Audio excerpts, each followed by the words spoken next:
Some of the top business story we're filing from our newsroom at this hour. I'm now being joined live virtually by Charles Fakuha, iBrand senior analyst, who joins me now live in Lagos here to do some analysis of some of the top 4 business stories at this time. Charles, good morning. Many thanks for having you on the program.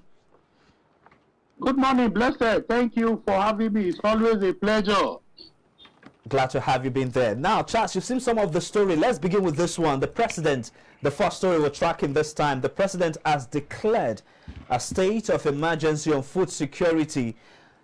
They say it is part of measures to cushion the impact of fuel subsidy on Nigerians. How do you react to this? And what is the implication of this on the entire Nigerian agriculture value chain? Thank you very much. The president is really acting as the commander-in-chief. You know, most people do not understand that when you talk about security, about soldiers, military, police, we are talking about food security. And I'm so happy he has said it should be in the purview of National Security Council, which shows that they have identified this issue and they have seen that it's of national security issue. Because a people that cannot feed themselves, there is nothing you will tell them for them to listen to you.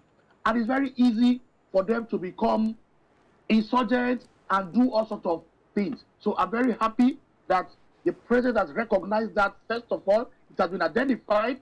And the next thing now is now saying, okay, we have identified this issue, we have declared a state of emergency, how are we going to tackle it? And of course, you already know that the impact of inflation on basic food items has gone beyond the reach of the average Nigerian. So there is one thing to declare, which is good. Now, what are the things we need now to do to see that we cushion the effect? 5, they have told us 500,000 hectares of farmland. Agreed. But we need to provide the basic input for these 500,000 hectares of farmland to give us the optimal yield. And at the same time, of course, it's still under the purview of National Security Council. Security should be provided in the nation so that more and more youths will be willing to go to the farm and till the ground very well.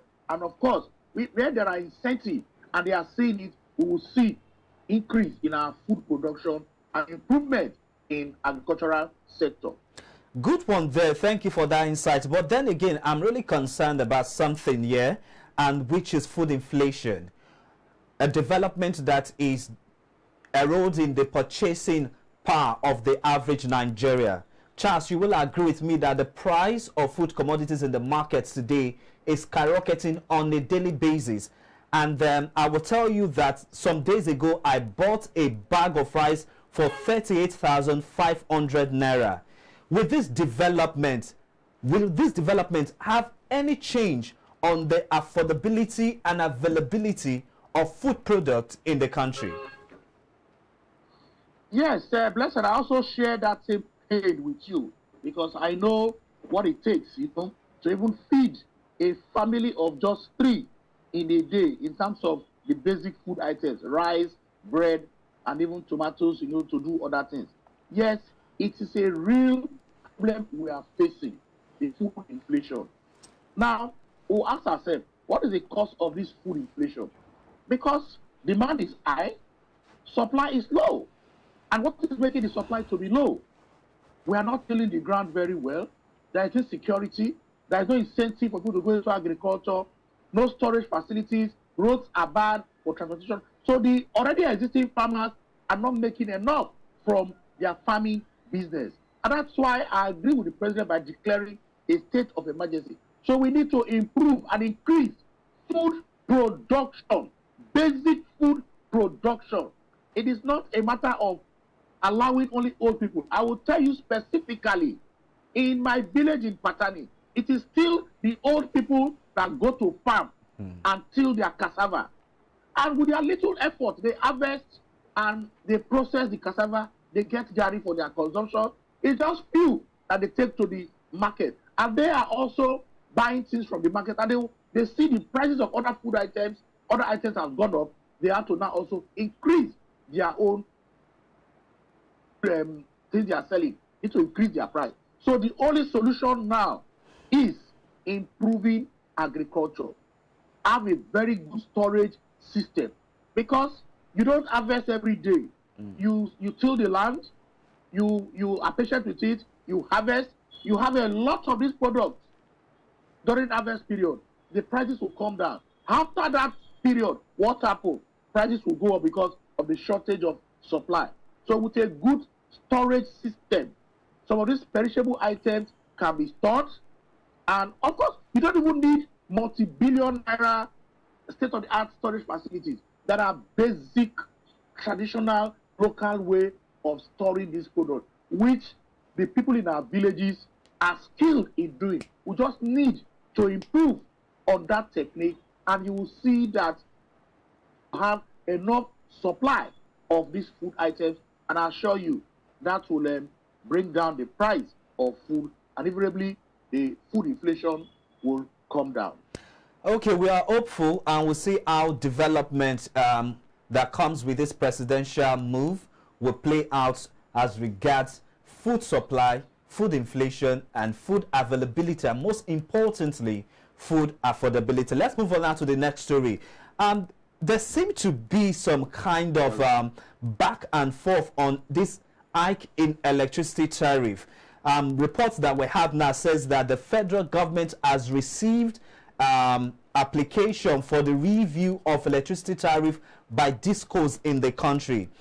It seems like these guys are really bent on increasing electricity tariff. And Charles, over time on this platform, we've talked about the impact that this will have on businesses and households. Do you think that the federal government will allow or approve the hike in electricity tariff, going by the news that we just got now? Well, it's still going to be a government policy.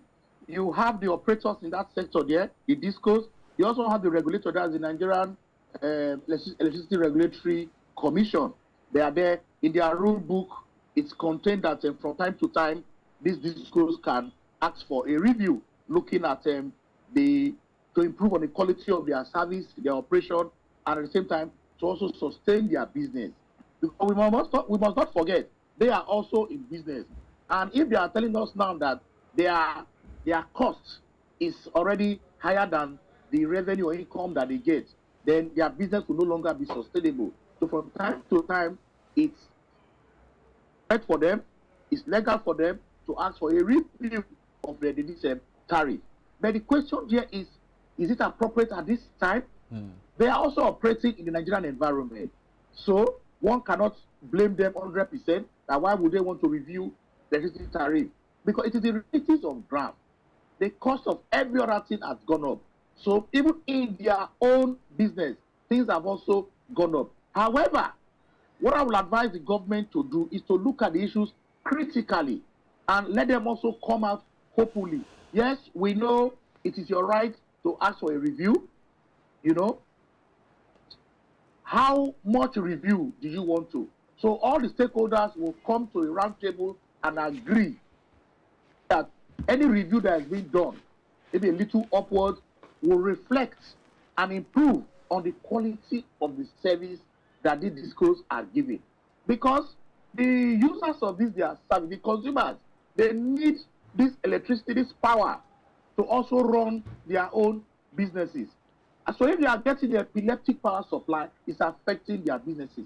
I had always advocated, if a little increase will make this product or service available, that the ordinary Nigerian doing his or her business can make use of it and produce more and make more money and live comfortably, I am in for it.